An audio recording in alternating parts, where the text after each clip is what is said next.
ನಮಸ್ಕಾರ. ಈಗಾಗಲೇ ನಾನು ನಾಗರಾಜ್ ಸಿದ್ದೇಶ್ ಶೆಟ್ ಅಂತ ಈಗಾಗಲೇ ಕುಮಟಾದಿಂದ ಮಾತಾಡ್ತಿರೋದು. ಯಾಕಂದರೆ ನಾನು ಯೂಟ್ಯೂಬರ್ಸ್ ಆಗಿದ್ದೀನಿ. ನಮ್ಮ ಒಂದು ಸಾಮಾಜಿಕ ಜಾಲತಾಣದಲ್ಲಿ ಯೂಟ್ಯೂಬ್ ಚಾನಲ್ ಕೂಡ ಇದೆ, ಮತ್ತೇನೆಂದರೆ ನಮ್ಮದು ಇನ್ಸ್ಟಾಗ್ರಾಮ್ನಲ್ಲೂ ಇದೆ, ಮತ್ತು ಫೇಸ್ಬುಕ್ನಲ್ಲೂ ಇದೆ. ಈಗಾಗಲೇ ನಮ್ಮ ಒಂದು ಶಾರ್ಟ್ ಮೂವಿ ಮಾಡುವಂಥ ನಮ್ಮ ರವಿ ಸಿಂಗರ್ ಅವರು ನಮ್ಮ ಜೊತೆ ಉಪಸ್ಥಿತರಿದ್ದಾರೆ. ತಾವು ಇವರನ್ನ ನೋಡ್ಬೋದು. ಯಾಕಂದರೆ ನಮ್ಮ ಒಂದು ಏನು ಫಾಲೋವರ್ಸ್ ಏನಿದ್ದಾರೆ, ನಿಪಾಲಕರು ಏನಿದ್ದಾರೆ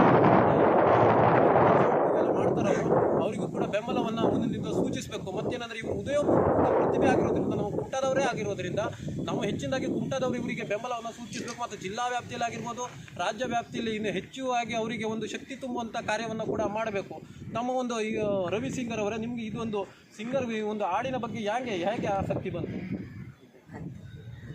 ಯಾವ ಥರ? ಯಾಕಂದರೆ ತಾವು ಈಗಾಗಲೇ ಹೀರೋಗಳಾಗಿ ಭಾಳ ಇದರ ಚಲನಚಿತ್ರಗಳನ್ನು ನಟನೆ ಮಾಡಿದ್ರಿ, ಅದ್ರ ಬಗ್ಗೆ ಆಸಕ್ತಿ ಬರೋದಕ್ಕೆ ಕಾರಣ ಏನು?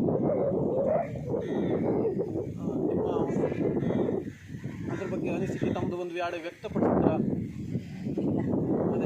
ಅದೇ ಯಾಕಂದರೆ ಈಗಾಗಲೇ ನೋಡಿ, ನೀವು ಕುಮಟಾದಲ್ಲಿ ಟಾಪ್ ಲೆವೆಲಲ್ಲಿ ಮಿಂಚ್ತಾ ಇದ್ದೀರಾ. ಮತ್ತು ನಾವೇನಂದರೆ ನೀವು ಉದಯೋನ್ಮುಖ ಪ್ರತಿಭೆ ಆಗಿರೋದ್ರಿಂದ ನಮ್ಮ ಬೆಳೆಸುವಂಥ ಕಾರ್ಯ ನಮ್ಮ ಜಿಲ್ಲಾ ವ್ಯಾಪ್ತಿಯಲ್ಲಿ ಆಗಿರ್ಬೋದು, ಕುಮಟಾದಲ್ಲಿ ಎಲ್ಲರದ್ದು ಒಂದು ಹೊಣೆಯಾಗಿದೆ. ಯಾಕೆ ಕೇಳಿದರೆ, ನೀವು ಒಂದು ಕಡೆಬಡತನದಿಂದ ಎಲ್ಲ ಕಷ್ಟವನ್ನು ನೋಡಿ ಬಂದಿದ್ದೀರಾ ಈ ಒಂದು ಹಂತಕ್ಕೆ. ಆ ಒಂದು ನಿಟ್ಟಿನಲ್ಲಿ ನಾವು ನಿಮಗೊಂದು ಸಂದರ್ಶನವನ್ನು ತಗೊಳ್ತಾ ಇದ್ದೇವೆ.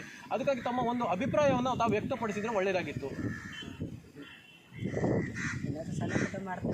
ಅಲ್ಲ, ಸಣ್ಣ ಪುಟ್ಟ ಅಲ್ಲ, ಈ ಮುಂದಿನ ದಿನದಲ್ಲಿ ದೊಡ್ಡ ಮಟ್ಟದ ನೀವೊಂದು ಅವಕಾಶವನ್ನು ಪಡಿಬೇಕು. ಯಾಕಂದರೆ ಸಣ್ಣ ಪುಟ್ಟ ಮಾಡ್ತಾ ಇದ್ಬಿಟ್ರೆ ಅದು ಸಣ್ಣದ್ರಲ್ಲೇ ಕೊನೆ ಆಗೋಗ್ಬಿಡ್ತದೆ. ಅದು ದೊಡ್ಡದಕ್ಕೆ ನಿಮ್ಗೆ ಯಾವ ರೀತಿ ಅದು ದೊಡ್ಡದು ಏನಾದ್ರು ಸಿಕ್ಕಿದ್ರೆ ಮುಂದಿನಿಂದಲೂ ಹೋಗ್ತೀರಾ ತಾವು ನೋಡುವಂಥ